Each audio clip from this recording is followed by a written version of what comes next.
I used to be a Muay Thai coach, and I was training this girl, right? And it was practical self-defense. She wanted to learn self-defense. And she was about, let's say, like 90 pounds, and she was doing really good. Like she felt really good about herself. That's why I got into the game, in the coaching game, to make people feel good. But she'd give me these comments saying like, yeah, you know, if like a guy ever messes with me, I could, and she was serious about this, okay? She wasn't just like ripping off and just joking around. She was saying, yeah, if a guy like ever messed around with me somewhere along these lines, you know, I'd like mess him up. And I'm like, and that kind of gave me like a little something to think about, because like in my head, this girl was like really fragile. She, like I said, she weighed about 90 pounds. And I was like, nah, I don't think so. Because just because you learn a technique and you say you've trained with like a real martial artist for months, there's still like strength involved. There's still like, you know, just like grabbing someone in real life, the real life aspects, the practicalities of it. So I guess where I was getting at, I was like, I didn't want to give her a false sense. Right. Of what would really happen, right? Because like me and you, we go to gyms and we train like pretty hard, pretty much every day, and we get as close to what it would feel like, right? Into like a real predicament. And that's what I told her very nicely. I was like, you know, I was like, dude, you're getting really good, and I'm glad you feel good. But I had to tell her, I was like, I don't know, like strength is, you know, in like the most calmest way. I was like, yes, strength does matter. And what do you think about, like, when you teach a self-defense course, how would you like kind of navigate through that? Because I know it's about like, you know, empowering women, which I think is very, very important. But in like a real life practical situation, since you are like a real fighter too. Just a disclaimer. I've literally just started, you know, teaching the women's self-defense course. And I've never really done anything like it before. So I'm also still kind of new to it, you know, because for me, I'm basically just teaching them jiu-jitsu, right? By the way, since Shino said that, for people that are watching, she is a pro fighter. Like, she means it's her first time teaching us self-defense. It's not like it's her first time like, doing this, okay? No, and I've taught classes before, you know, I've been doing this a long time. So I've taught jiu-jitsu classes and stuff before, but women's self-defense or a women specific class is kind of my first time dabbling in that. And so I'm learning along the way, seeing what works best with everybody. And no, I definitely noticed that a big thing with women is they're scared to be aggressive at first. And I guess, so with the girl that you taught, were you only holding pads for her? Like, did she ever spar?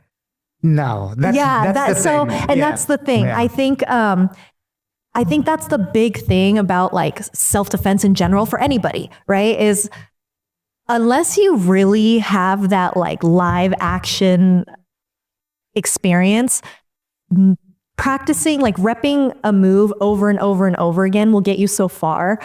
But I think if you're not like getting that live application like me and you do every day, rolling and, you know, sparring and doing all these things, I really don't know if you're going to be ready for that, like that unexpected moment in the streets. You know what I mean? So I think it's definitely, I try to go into it. Like I always tell the ladies on Saturdays, don't be scared to be aggressive with each other. And we were actually doing some Toreando passes and to knee on belly.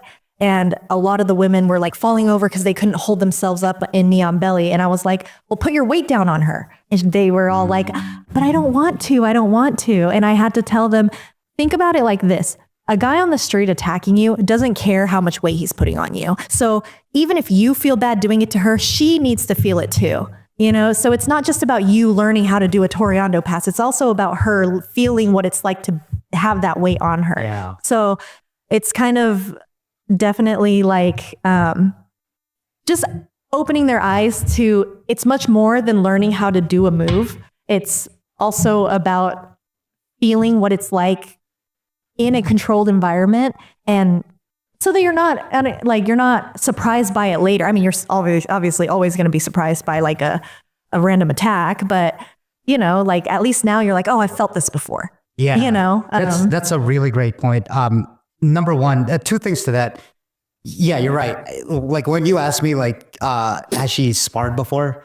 Yeah, it's a different domain, right? Yeah. Like compared to hitting pads, there's a big difference to that, which connects to my next point. It's kind of like, yes, you have to feel what it's really like, because that's a skill within itself. Yeah. To like get punched in the face. Yeah. With boxing gloves, practicality. For sure. And that's probably like I said, the closest that you'll get to like getting hit in the face with boxing gloves if you're training for it. The other thing too is that, personally, I had this false sense when I was personally training. I was hitting the bag all good. It looked good on video. And then all of a sudden, I sparred my MMA coach's son. He was 16 for the first time, and I just got fucked up. Like, I just didn't know what to do. I was like, oh, damn. So humbling, right? I'm so embarrassed. Yeah. And, so meaning that's just not just for women, right? It's just like a practical kind of like, hey, man, you got to get out into the field. And that's why I say in general, for everybody, anybody who's learning how to protect themselves and everything. I mean, it's funny because I get asked a lot by men that don't train, actually. Like, are you really that confident in yourself? And if like someone my size were to attack you? And I was like, yeah, I'm confident in myself. And they'd be like, but I'm just so much bigger than you. And my answer is just like, yeah, but and actually this made me think about it, because actually Nick Days. Yes, that's how you say it. Shout out. Nick Days said it on his podcast. I can't remember who, but I did watch this episode, and he said like, well, if I can do the things I do to a trained person, imagine what I could do to an untrained person. And I think about that all the time for myself. Like, yeah, I'm a small girl, but the things I can do to a purple belt, to a blue belt, like, I think I'm fine. Yeah. And of course there's like, if someone is on top of me, it's going to be harder. Or if someone is, a big man is just on top of me. Like it's definitely going to be harder, but I definitely don't think that I'm like going to be a lost puppy, Right.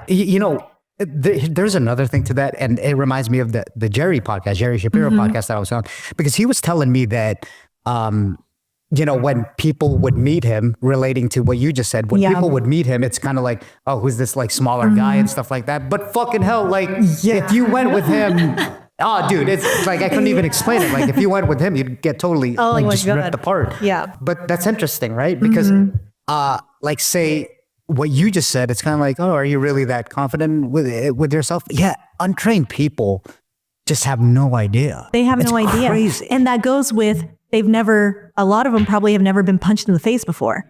So if someone tries to grab me and I just punch it, they're going to be like, whoa, they go into a freeze. Yeah. Like a shock. Right.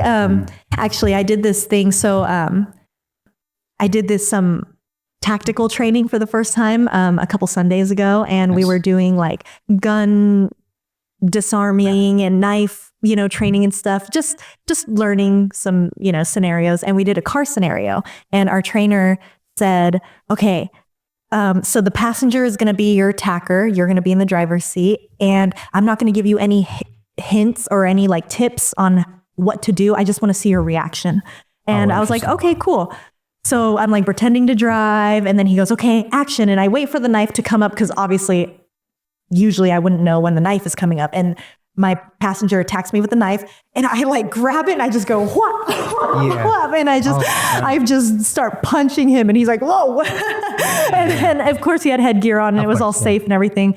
But you were legit punching him. I wasn't punching him like hard, because I know that like, but yes, I was like, actually, like we were like training it, right? But he didn't know that what I was going to do. Kind of like sparring. Kind of like sparring. So he didn't know what I was going to do. So I just went, whop. And then he was like, whoa. And then had to like kind of adjust his way of attacking me. And then like, we were probably in there for a good like 2 minutes, just like squabbling. Yeah, squabbling. And then they were like, the trainer was like, oh, okay, yeah. She did pretty good. Of course, there were mistakes I made. Sometimes I would accidentally grab the blade part, and stuff. So that's what we're learning. Right. But I was like, it kind of gave me confidence even then, just being like, okay, cool. Like you could hold your own. like, and this is the trainer is kind of used to that stuff, right? He's used to getting hit and stuff. Imagine a regular person just getting punched by a girl over and over and over again, and like, it gave me confidence for sure. And like, and not just that initial punch. It's like if they Okay, like you'd think initial punch from a girl would be like a fluke, right? It'd be like, all right, whatever. Yeah. And then, like I said, they'll try to like grab you and stuff like that. But then when you get into the mix of things and the girl's like actually trained, right? Like say like you, it's like, oh shit, now they're just getting tortured because they have nowhere to go. Of course, depending on the situation. But it's just kind of like they're in it now. For sure. Well, and then it's just like, even if it's a girl that's untrained, nobody likes to get hit in the face, especially if you've never gotten hit before, or vice versa. Like I'm teaching these girls right now how to do an ankle sweeps. And a lot of people, like a lot of men, don't know what it's like to fall on their back, right? Yeah, so like they're just like falling on their back, and then they're like scrambling to get up, and you know, the girls by then can just run, you know, and they're good, they're safe. Like I think it's just stuff like that. Like you got to understand that other people also don't know what it's like to be in those situations. So if you can like be the person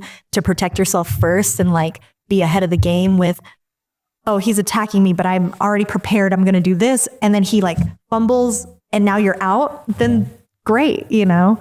Funny what training does to you, right? Like if you've been training for, like say just even a good solid 3-6 months or something like that, which I think is like, should be the bare minimum, like every day, you know, if you want to really get somewhere and get consistent with it. It's funny what it does in just your internal state and how you move around.